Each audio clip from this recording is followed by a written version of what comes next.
Here with Blaise Bicknell, we caught you in a practice session. We know that you've been playing a few events, playing a lot of challengers, qualifying, trying to get into main draws of challengers. And how's that been going? And this little break that you have here, what you hope to get out of it? Yeah, it's been good. I've just been traveling a lot and playing a lot of tennis and improving. So I've been here for like 2 weeks now, and I'm playing a couple of the futures. One is next week and the week after here in Jamaica. So it should be good.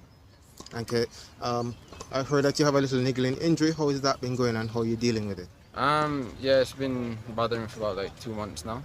But What particular it's area? a knee injury. Mm-hmm. So just managing it with my team, and yeah, just doing a lot of off-court recovery and physio and stuff, and it should be alright. We're now in May. You just started May. Your thoughts on your year so far? It's been good overall. I've started out very, very strong on a challenger, and since then just been playing a lot, building up slowly, and yeah, hopefully I can keep the momentum going and get some big results this summer. A great opportunity for you to collect some points, right? Yeah, it should be great. A lot of great players coming down, but I'm confident on home soil that I can get the job. Mel, saw you there working out with him. What were you kind of focusing on today? He's made a couple of tweaks to his game, slight adjustments, and that's what we're working on. I don't want to give too much away, but slight adjustments. How would you describe the session? Overall good. This is the first time in a while that he's really hit the ball, with someone else. It's been mostly drills and so on, so looks good, looks confident.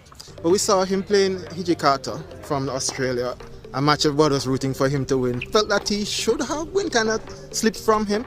Your thoughts on what you think, looking ahead, what will make the difference for him to win those type of matches? Just being stronger. He's competitive as always.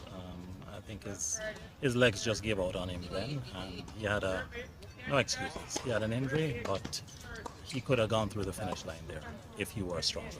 Okay. I mean, he is playing that level of tennis. This guy is 18 in the world. He got to round of 16 at US Open, so great showing for him. But I know he can win those matches.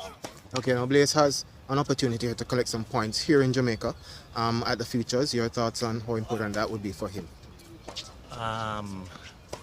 Collecting points is a result of playing good tennis. So I'm focused on him playing good, solid tennis, and the points will come. Very important for him, very important for his confidence, but I'm focused on the good tennis first and foremost.